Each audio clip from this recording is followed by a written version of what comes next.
Good morning, Catalyst.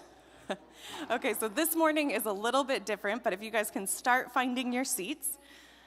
We have friends online, we have friends in the room, and so we're gonna see how this works. It's a little bit of an experiment this morning, but welcome. So whether you're online or with us in person, we are glad you're here. I wanna welcome you all to our once-a-month Catalyst gathering for area leaders to make connections that matter. Some of you have joined us on Zoom, some of you have joined us on Facebook Live, so welcome to all of you. A couple of things to get us started this morning. I'm gonna make sure I hit all of them because there's new things. If you're here in the room, we do have a sign-in in the middle of the table, so we do wanna know who showed up in person. It allows us to keep track of who's in the room, but also make sure that we get information out to you so you can know about the next meetings and what's going on. If you're online, take this opportunity, mute your audio. Make sure in Zoom that you're muting your audio, and feel free to use the chat. We have John Torres online with you, helping host over there. So I know you guys are gonna be having a lot of fun. For those who are part of this morning's meeting, everybody, whether you're Zoom, whether you're in person, pull out your phone and check in on Facebook, Instagram, Twitter, wherever you find yourself. It helps us also make sure that other leaders hear what we're doing. So, again, Catalyst is a place for community connections that matter. It's a safe place to explore issues that face our community.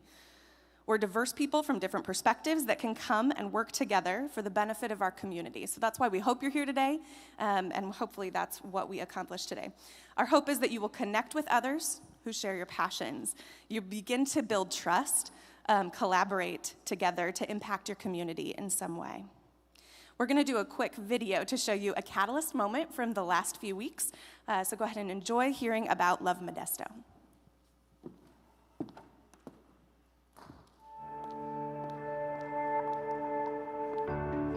This past year has been hard. It's been really hard. So many people's lives have been impacted in unimaginable ways. But that's not the end of the story. Through every hardship, every tragedy, our community has supported one another and held out hope for a brighter future. And there's no better indication of that than today. Nearly 3,000 people volunteering in over 50 projects to better the lives of those in our community, all coming together to love Modesto.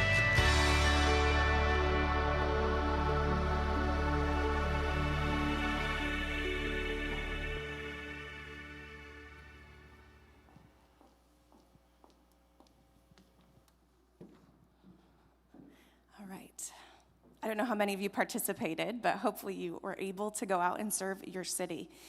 So before we head to our panel today, we're talking today about resilience in the workplace. We're gonna actually have you do a little bit of table discussion. So online, that's gonna look a little bit different.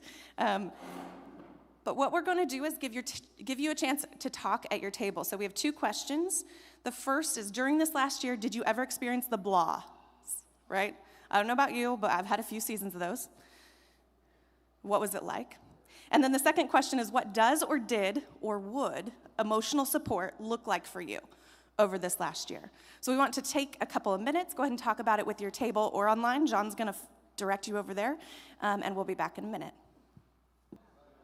All right, friends, hopefully that was good to get a little time to talk about how it's been for you in the last year. Hopefully online you guys are having some great discussions.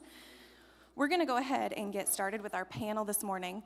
Our topic today is talking about resilience, stories of health in the workplace, mental health in the workplace, and what does it look like as a leader to help encourage and grow and build resilience in yourself and in your team.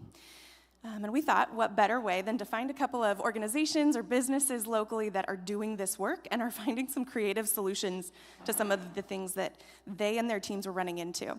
I've been thinking a little bit about resilience, and for me, it's as simple as the art of the bounce back, right? How do we bounce back from hard things that we go through?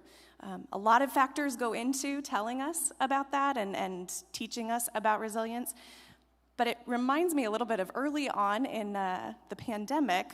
I heard a quote that said, we're really good at acute situations, short-term ones, but we're not so good at the long-term. We're not so good at chronic situations. A lot of times when we have loss, when we have sickness, when we have hard things happen, all the people show up in the beginning.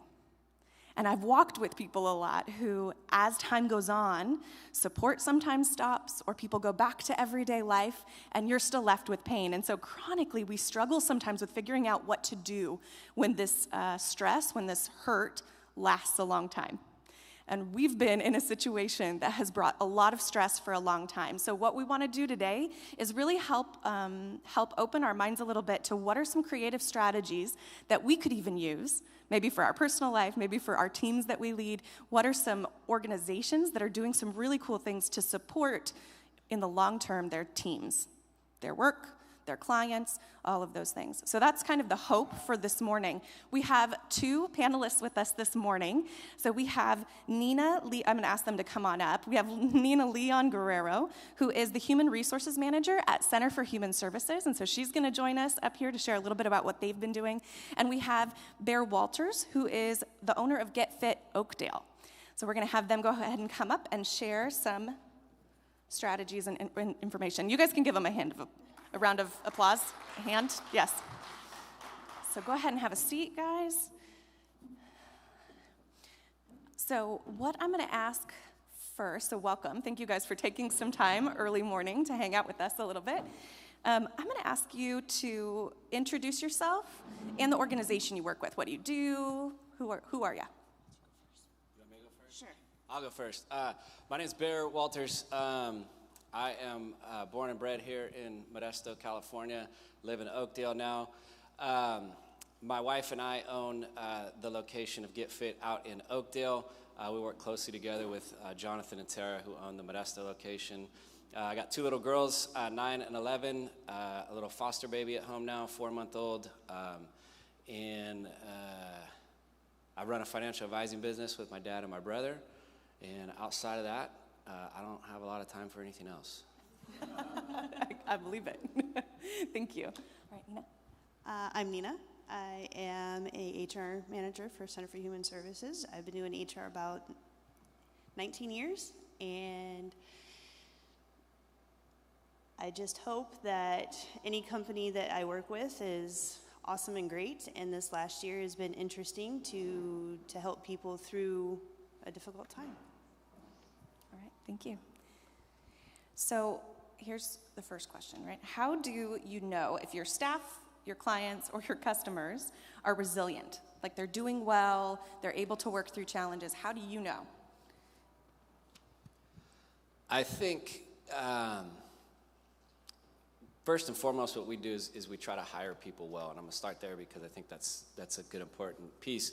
Is you hire people well who are looking to grow, because if they're looking to grow and they're looking to become better versions of themselves, they're willing to let you in to their lives and how things are going. And so that's the first thing it starts with, is we hire people well, and then it's all about relationship. And everything we do with your team, with your clients, with your community, with everything you do, is it comes down to relationship. The people that come into our gym and the people that work for us, they have hopes and dreams and fears and cares outside of what we do. And I can't ask them to buy into what we're doing if I'm not buying into what they're doing and what's important to them. So I think the first step is really caring for your people in a strong relationship and truly being engaged with who they are and what they do as a person. I think that's the first thing. I say watching, listening. If they withdraw, who are usually outgoing, you step in and just always have an open door. Make sure that you are always there asking, hi, how are you? What can you do? If you haven't heard from them, they haven't checked in on Zoom, call, reach out, say, hey, I'm there. Don't be afraid to call me at whatever time. If you need somebody to talk to, we're going to be there. So. Thank you. What were some of the initial signs or concerns that maybe you needed to do something different in this past year to help your staff, your clients, customers, whoever it is in your organization? I think this last year's brought to our attention everybody, I think, that that we have to be creative and think of new ways of doing things. We have to get down to the root of why we do what we do and what's most important. I think the key is knowing your people, right? Like I said, it's all about relationship at first, but what does that truly mean? Like for our people, everybody that's on our team, if you buy into the Enneagram or any of these other, the Myers-Briggs or any of the other types of personality tests, we use those as a tool to know who our people are and what makes them function. We've really spent the time to learn, hey, when so-and-so withdraws, there's a problem. When so-and-so comes in and they have that look on their face, right? You guys have people with those looks? I'm sure you all do. When you see that look, you know you have a problem.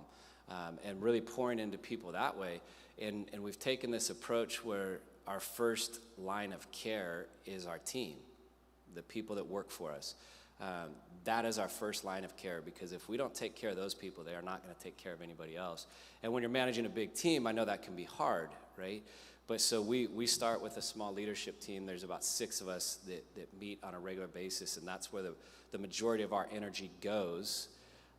And our goal is to equip them and teach them and show them and lead by example what it means to have hard conversations about what it means to, instead of starting a finance meeting with numbers, you start the finance meeting with, how is life? How are you doing? Tell me more about what's going on. What are you and your husband thinking? What are you and your friends thinking?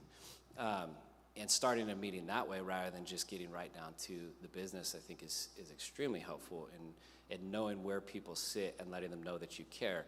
And the end goal of that is that they turn around and they model that, right, with the rest of our team. And then our team turns around and models that with our clients. And then our clients understand that, and they see that, and they feel that. And then they start doing it with one another. And all of a sudden you create this self-sustaining environment of people pouring into one another. And I think that's how you find those signs, is by truly knowing people and then seeing little red flags that come up. So it sounds like you were talking about staffing intentionally, choosing your staff intentionally, and because of the relationship you'd built, when you see the concerns, you know what those concerns are for specific people. I know. We all know, right? So, yeah. Cool, thank you. Yeah, that's great. We do the same. We will do a moment of silence before our check-ins and our meetings to just kind of give everybody a minute to be there and take that time to be ready for this meeting. The one thing that we have found is Zoom has been absolutely amazing because you can go back to back to back to back to back with meetings. So to take 5 minutes, kind of get up, walk around, then come back in. Also asking how are they, not just going right into business. Like, how are you? Where are you at? Are you with this? Is there anything that we need to bring to attention before we start? So that means if they have another meeting or they're not there, that we can accept for those moments. We can grow in knowing that it's okay to not know.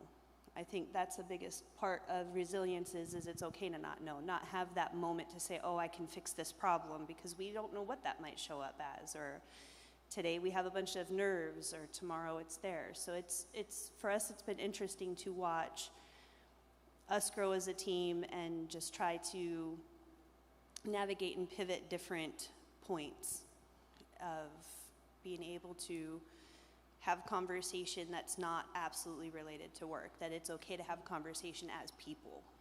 So if it's okay to talk about their dog. So that space becomes really important because it shows you sort of how people are doing and gives you those red flags as you're making space to hear them. Yep.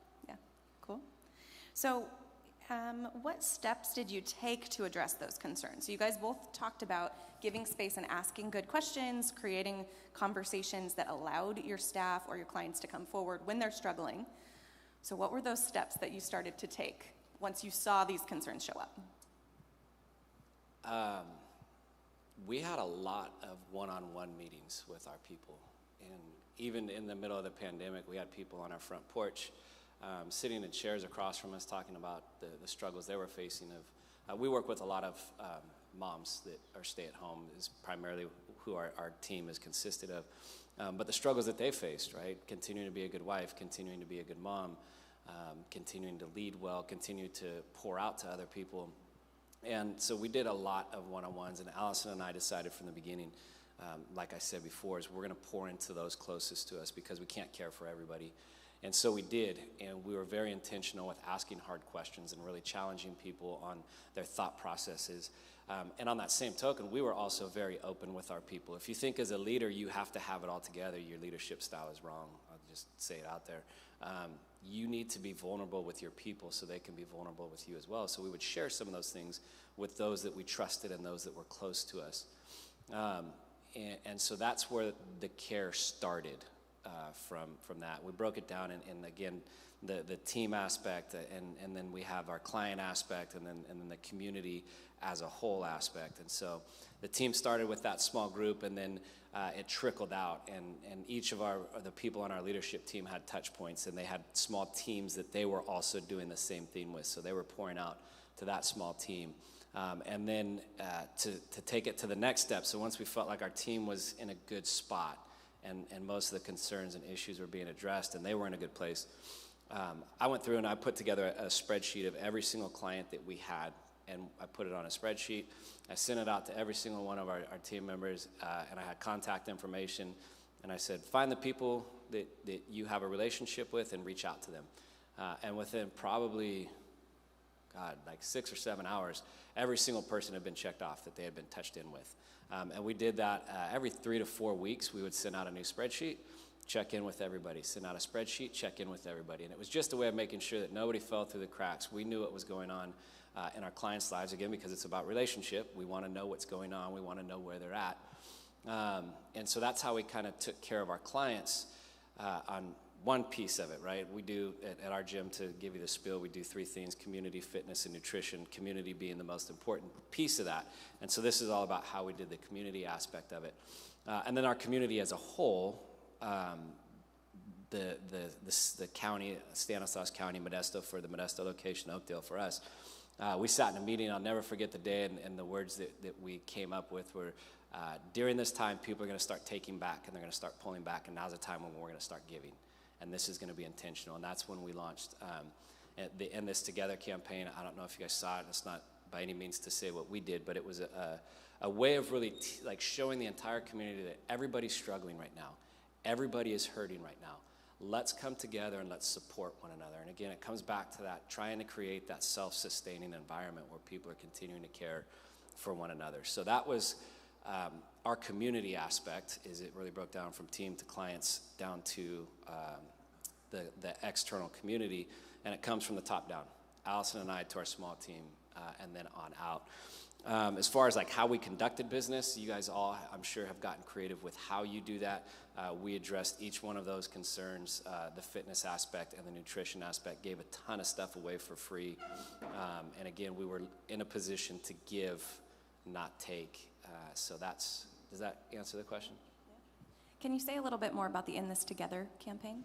Yeah, so the End This Together campaign was a fun conversation, and how it came about is we should create a shirt that kind of shows camaraderie and unity, and we don't want to brand it as this is ours. And then the next step was like, well, what if we just gave all the money away? And then it was like, well, how do we do that? So what we did is we sold shirts that just said End This Together. And I don't even think our logo was on it anywhere. There was one for Modesto, one for Oakdale. Sold all the T-shirts. The guy that printed them for us, Versola Design Studios, did it at his cost, didn't take anything out of that. And all the profit that came out of those shirts, we turned around and we went to all the local businesses. As people bought those shirts, they got to nominate local businesses. And so we took the top local businesses that we felt needed it the most, that had the most votes. There's a convoluted process there, and still no one was happy, but that's the way it goes. But then we went around to every single one of those organizations and we bought gift cards. And we bought gift cards from them just to show our support, and as we mailed shirts out, we stuck the gift cards back into those shirts. So it was just kind of a way, again, of just creating that self-sustaining environment. Awesome. Thank you for sharing. So what steps did you take at Center for Human Services to address some of the concerns you were seeing? Well, again, it's about community. It's knowing your groups, and we have great connections with our schools. We have great connections with our areas out and about. So we took the opportunity to really support our team, to get inside, to support our mental health, and we decided to do all staffs. We've always done one-on-one check-ins. We took it to the next level and would do breakout rooms. We've had arts and crafts, making marshmallows, how to make brownies, and we've done gardening, just kind of something to bring the community in a little bit other than constantly focusing on what can we do out, but what can we do for ourselves as well, because once you're good, where your cup is full, you can then fill into everybody else's cup. And so we really wanted to make sure that our teams were comfortable and knew that they were cared for, and that if they had any issue, we stepped it up and took it out to working with Kaiser Permanente. Has a really wonderful called Refresh, and it's a group of about, I'm going to say 5 or 6 people, and it's a 30 minutes at a time, and anybody who has Kaiser Permanente has an opportunity to log into it. It's about meditation, exercise, getting fit, what to do for arts and crafts, second languages, things that they'll offer out there as just a moment to refresh your mind and refresh who you are. We've also done a lot in our EPA programs with Magellan Ascend. They have a lot of mental health support in there too, so just kind of pulling all of those things out. Since we are mental health, we want to make sure that we're full for that too. And it's been amazing how Magellan has stepped up and offered extra classes and stepped in and said, hey, you know, here's just another say. If you have to take a walk, take 15 minutes. The masks have been a little bit hard in a work environment, and especially in an office when you have to wear them all day. So it's kind of reminding everybody to, let's get up, take 15 minutes, and let's go for a walk and see how you are, and constantly check in. So I spend a lot of time walking around. Usually I don't wear high heels, I wear flats. So super important for that. I hear you talking a lot about stepping outside of just not the giving the support, but also then taking it back for yourself, like recognizing that it's okay as the staff to get the support for yourself as well. All right, so how have you seen this come about in terms of outcomes? What have you seen as the outcome of this effort that you've done in trying to build the resilience of your teams? Has it created more resilience? How do you know? Yeah, I want to just say that, like, on that last point that you made of really pouring back in, especially in your world, you are constantly giving. As leaders, when you are constantly giving, you need to be holding each other accountable to be filling your own cup up as well, because you get depleted. And I think that's right in the lines of the resiliency, and the outcome of that is, you know, sometimes when you come out of a season and you don't realize how hard you were running, and then all of a sudden you take a deep breath, you go, wow, that was absolutely insane. That's the season we are all in right now. And most of us as leaders are more depleted than a lot of others. Not that we carry a different burden as leaders of our teams and of our clients.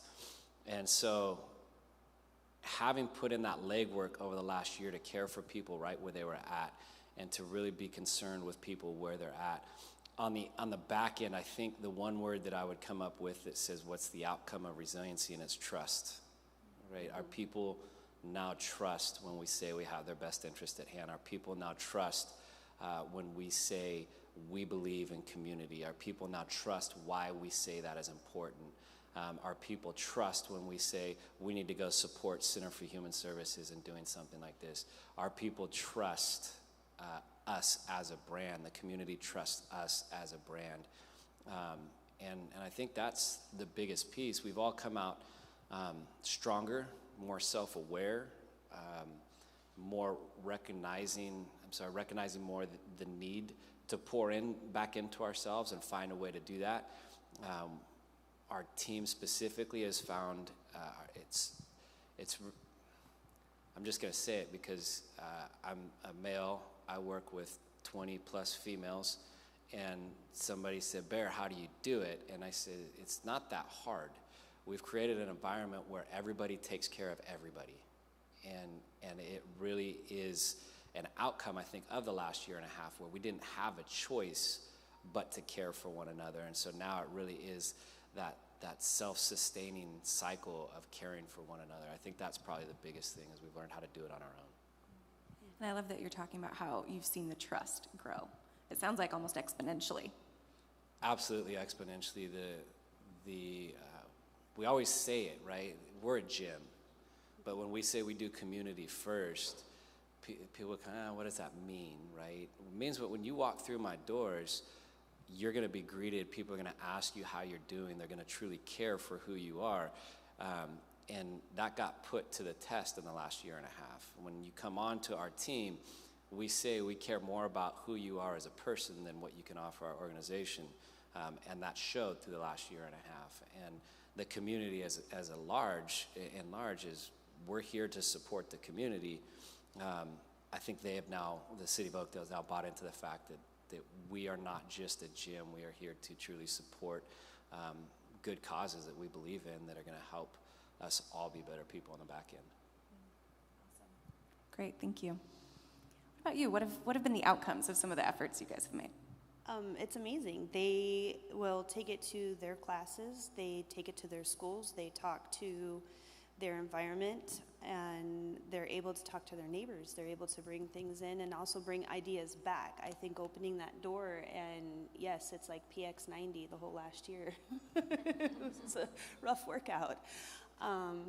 But to be able to say that as a leader and go, yeah, I'm tired too, and have that trust and know that we can support each other in that, and to watch them bring it back to their teams and to their families and out there and say, oh yeah, our leadership framework is pretty awesome, and I can take that into consideration and use those words and accept those things, and know that if I am exhausted, to take a minute, take a breath, and know that somebody else will step in there to help me too. And I think you can see that because they'll say, hey, I need a moment, and it's like, okay, take that moment. And I think if anything's come from the pandemic is to learn that it's okay to take that moment, and you would never have thought in previous business where it's like, get things done and push and push and push, and actually having that opportunity to kind of bring it back and go, hey, we are people and this is a real environment, and that it's okay to be a little vulnerable.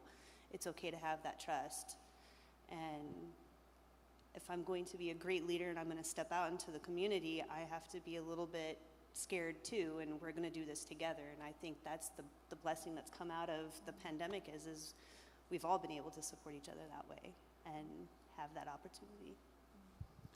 So there are two things that you said that I thought were pretty cool. So the first was that there's like an exchange of ideas, that because you're kind of opening that channel of communication on how are you doing and what's going on, your staff, your people are actually bringing ideas back to you and offering ideas to you. Yeah, it's been amazing. They're like, hey, we've done color time, or we've done, the marshmallow thing. We've done crafts and arts, and so when we do our breakout rooms in our all staff, we'll throw in a fun game, or we'll throw in dance night. And I know that sounds really kind of strange to have that. We've actually had yoga on. So yeah, it's pretty cool to watch them say, hey, this is what we've done, or this is what we've done with kids. And sometimes it's fun to take an idea from some children and actually be a child again. So in that moment. So the other thing that I heard you talking about was the vulnerability of the leaders, and then how that brings to others and helps encourage that vulnerability with others as well. Yeah, I mean, it's a conversation. I think when you talk about rough conversations or scary conversations, to be a leader, to go in there and say, hey, I've had a rough day too, and I'm a little exhausted, and at least it brings to light that we're not Iron Man, we're not going to have all the answers, and that they can see that vulnerability in you as well, and you can share that moment to say, hey, I might have to learn from you for a minute, and that gives them then pouring into the community, because it gives them the leadership and them the moment to maybe lead you a little bit, and I think that gives strength. It builds that connection, that trust that you were talking about. And it's interesting, the research shows in resilience, one of the number one indicators is community, is the connection you feel to those around you, whether that's family or outside of family, friends, workplaces, community members, things like that. Okay, so I have one last question. What was the most creative, I want to say like strangest, but what was the most creative thing you tried in the midst of all of these pivoting? Which I came to hate that word. I don't know about you guys, but I came to hate that word. I agree. So what was one of the strangest or craziest things that you tried in the midst of the pivoting? Zoom. As we have 30 years plus people on Zoom right now. So Zoom, yeah.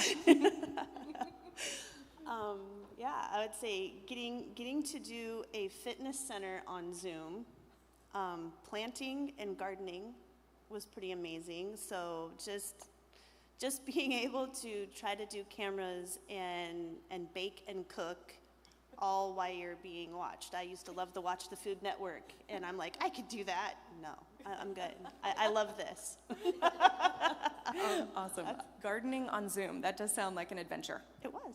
It was pretty awesome. So I think, yeah, you know, to watch your camera skills, be able to make sure that you can see it, and we're staring at the sky, and then they have to adjust. So it's given the opportunity to be a little comical, but at the same time do something completely out of the norm. So I think that was the part that I enjoyed the most. Awesome. Thank you. What about you? That's a very hard question. I think Zoom was extremely difficult on a number of different reasons. One of the things that I had a really hard time wrapping my head around was the drive-by birthday parties. Right? I had a really hard time with that. And we actually did one at the gym. We thought, what's a way we could like celebrate our clients and do that? Well, we'll do a drive-by, drive through the gym and see our people. Let's do this. It ended up really cool, but it started out really awkward. We had our team members, they're all lined up in their cars and tailgating and signs, but we're all kind of social distancing, but nobody really cares. And then people would drive through, and then they'd turn and park and get out and come hang out. And then the next car would drive through, and then they would come and hang. So it ended up really cool, probably not to community standards, but that was a really cool thing that came out of it. It was extremely awkward as the team is pitching the idea to Allison, and I'm like, no. And this isn't going to work. I've found a lot of times when I say no, I have to say yes, because they usually know what's best. So There's probably a lesson in there, right? It's not always just jumping to no, but. It's that I don't always have the right answers. I like to think I do, but I don't. I like that. All right, cool. Thank you. Okay, so one last thought or question. So what's something that you learned through this last year that's contributed so much to the resiliency of your team that you're going to keep?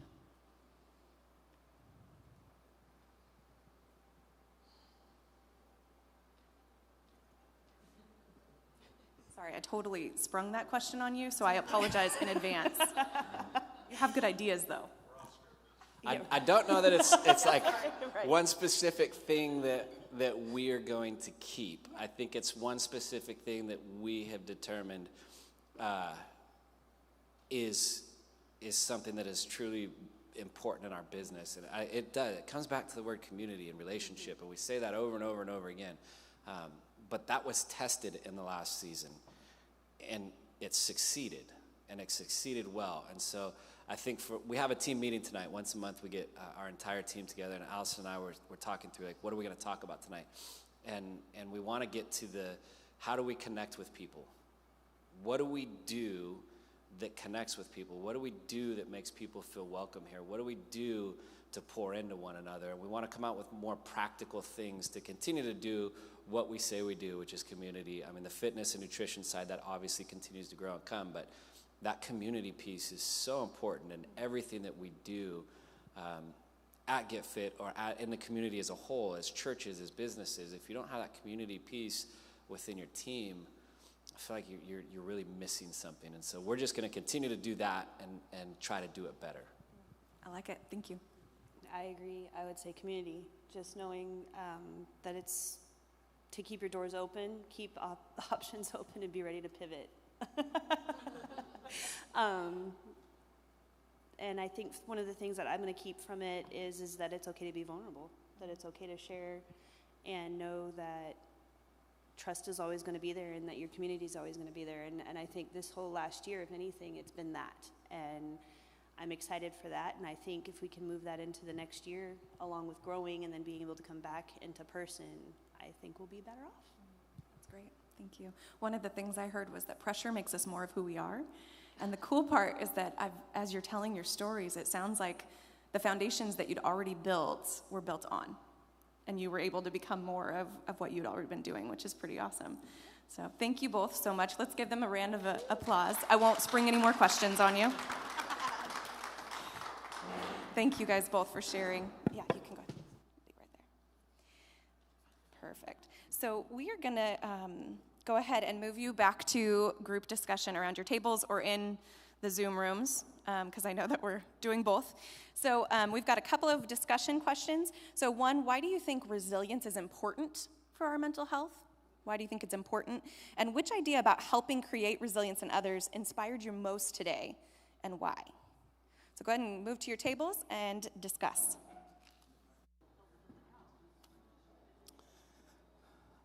So I do want to, I feel like Arnold Schwarzenegger.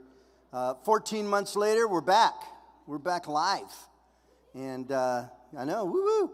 We canceled April and went to Zoom and Creative, and we just reacted and responded. And I was just telling my table, I'm quite proud of my team, City Ministry Network team, for just how they responded. And through this whole year, it's just been amazing. I can think of March 9th, where I walked in one of our offices and I said, okay, boys, there were two of the guys there, we need to start thinking about what we're going to do, canceling events just in case, just start thinking about it. And of course, we all kind of went, oh my gosh. And then March 16th, since I'm the one with the gray hair, I was told to go home because I was most vulnerable. And this is the first time we've been back, and it's been amazing. And we're still here. We're still here. Thank God. There's been a lot of death. There's been a lot of sickness. And I do want to talk to leaders of leaders, whether you're in the room or you are on Zoom.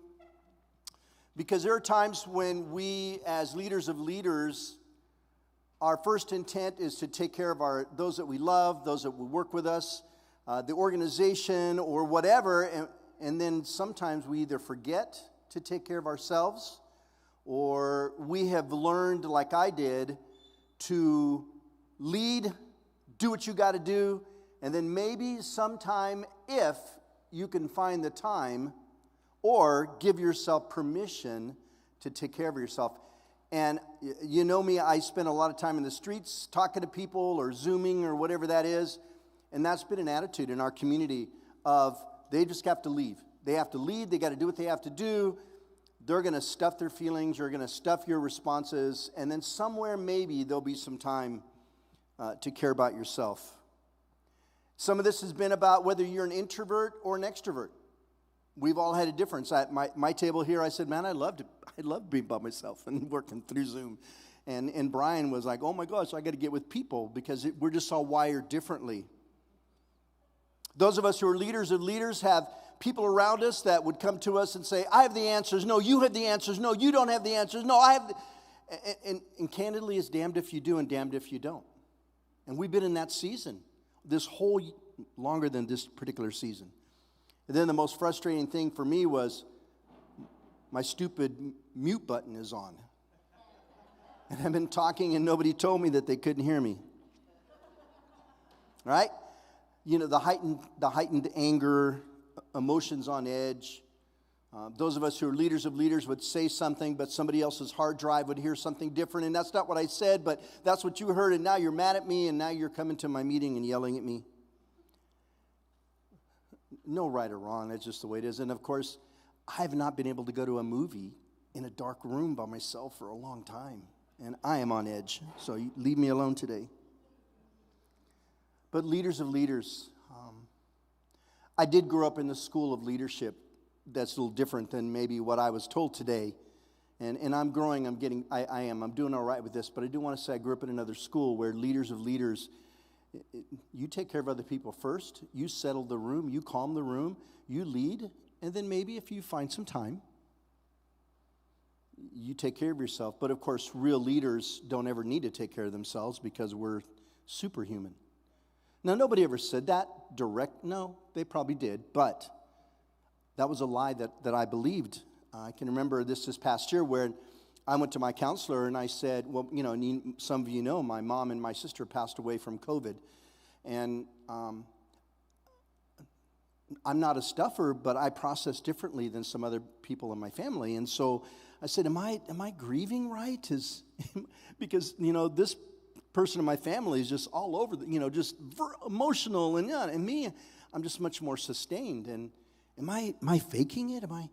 And so I got permission to grieve in the manner in which I grieve. And I want to encourage you in this next year to take some time to grieve, to take some time, even if it's with some loved ones, to try to identify leaders of leaders, those of you, what you've lost this year.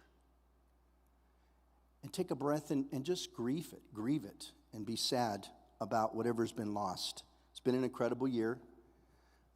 Like I told you back in April, Winston Churchill once said, "You never waste a good crisis." And most of us in here, leaders of leaders, we didn't waste this crisis. And yet, there's been loss that probably needs to be grieved. No, that needs to be grieved. So I'm going to encourage you some things. And again, leaders of leaders, whether you're here in the room or Zoom, to reach out to safe people. It's always surprising to me when I am talking to a leader of leaders and how candid they are because they know I don't talk. Or they can tell me, and I'm not going to give them a 3-point outline about why, whether they're right or wrong or their decision was wrong. I just want to hear them.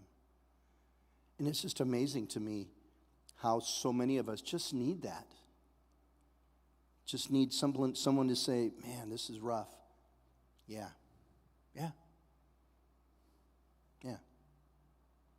Finding time to grieve, reaching out to safe people, giving yourself permission to be selfish. This has been a big one for me. So if you know me well, I'll let you grieve, I'll let you puke all over me, but me, giving myself permission to do that, I don't think so. Or I really won't judge you as you struggle through things, but boy, am I rough on myself. And those that are around me know I don't give myself a lot of space and a lot of grace, and I need to continue to grow in that way. But I want to encourage you to find some time and save people to grieve, to be selfish, and to give yourself permission. It's okay, leaders of leaders. It's okay. I don't always have the answers. Candidly, if you're a clinician, you might have a 3-point outline, and I know lots of them, and we all do very well telling others how to take care of themselves, but we stink at taking care of ourselves personally because we're all human, and we all live in a broken world. And I pray that you would be the kind of leader that will create a kind of culture, a kind of community, a kind of environment where it's okay. It's okay to be human. It's okay to be who you are and figure that out together. I always can't tell you how to do that, except for me, I just want to model it and be that. And then let's hope that we get it right. And if we don't get it right, to say, okay, let's fix it together. But this thing about leaders of leaders, taking care of yourself, bouncing back, resilient, it's about some place, finding a place.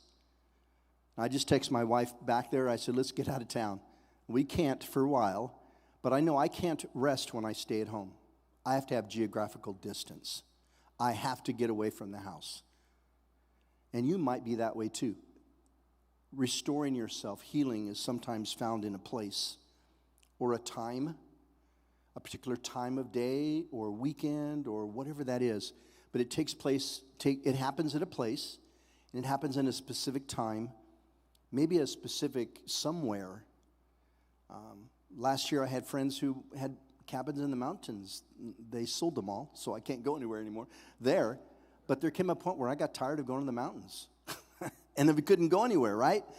So finding some place. And then finally it really lands on someone. I pray you'll have the courage or give yourself the freedom to find a trusted other. And candidly, even if you have to pay that trusted other, then do that. Then do that. Because you are the gift of God to our community.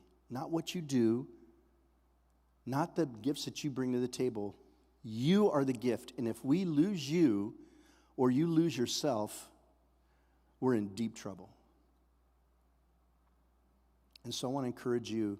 This has been a joyous year, a rough year, a hard year, whatever words you want to use. Lots of loss.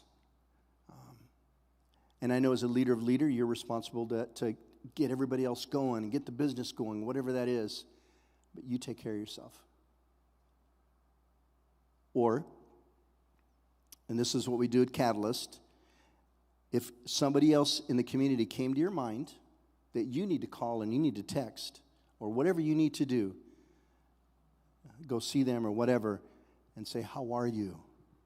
And don't give me this I'm okay crap. Don't do that to me. Look at me. And take care of yourself. Can I say crap? Okay, yes, I did. Yeah, I did. And so part of this morning is to make sure that, please, one of the things I always tell you, just reach out to somebody. Leaders of leaders, you don't just learn something and then leave it to yourself. Share it with somebody. Replicate yourself. Be intentional about it. I'm not telling you now to add something else on your pile of things to do. Just, again, if you can, to make that a habit and just be in mind. Schedule a time with somebody, online or whatever, to have coffee face-to-face. I'm meeting with people outside. Sharing with somebody this week about resilience and bouncing back. Because I can tell you, you might have come to your mind, but also some of us might have had other people. When I just said this story about a leader, I'm going to just text him and say, just thinking about you. How are you? We are a 501c3 organization. I want to encourage you, just like everybody else, to give financially if you can. And that would really help us because we've got staff that need to get their paychecks. So, no, we've got a leader who needs his paycheck. Let's put it that way. So we're continuing a theme this month, next month, on bouncing back. So we will look at financial resilience and again this whole notion of the finances and bouncing back and how do we begin to thrive financially, not just as organizations, but as a community in these tight times. And so we'll have I'm not sure exactly how the team's going to do this yet, but again, how are we going to bounce back? We are bouncing back. We are coming back. And we're going to be live. I'm going to say this again, Lord willing, COVID safe. So if you're on Zoom, and there's, I know quite a few people on Zoom, if you want to come back live, fantastic. Just be in the room with us. Maybe somebody's brushing their teeth as they're watching this on Zoom. So bless you. I'm going to pray for you, and then we're going to go. Lord, I can think of when you were in the Garden of Gethsemane, you went to your trusted three, and they fell asleep. And one of your anxious, awful times, and your friends let you down. And Lord, I want to give my friends grace as well in my seasons of Garden of Gethsemane, and may we give each other grace and space. In this meantime, Lord, as well, thank you for friends. Thank you that I know I have some who I can say, can we just talk? And don't give me a 3-point outline. I already know what to do. I just need to tell you this is hard, or it sucks, or man, I don't understand. I tried this, and this group got mad at me. I tried that, and the other group got mad at me, and it's just been hard. And then our families have really suffered as well. And yet, Lord, we are now leading in a world that I was never trained to lead in. And what an incredible year of learning, of adapting. Yeah, I hate that word pivoting too. But here we are. And so it is in you, Don, and Lord, you're still Lord. And this did not take you by surprise. None of this. May we model humility, sacrificial servant leadership. In this season, Lord, that's the third way. Continuing to walk in our community as humble, sacrificial servant leaders. In Christ's name, amen. You take care of yourself. Bless you.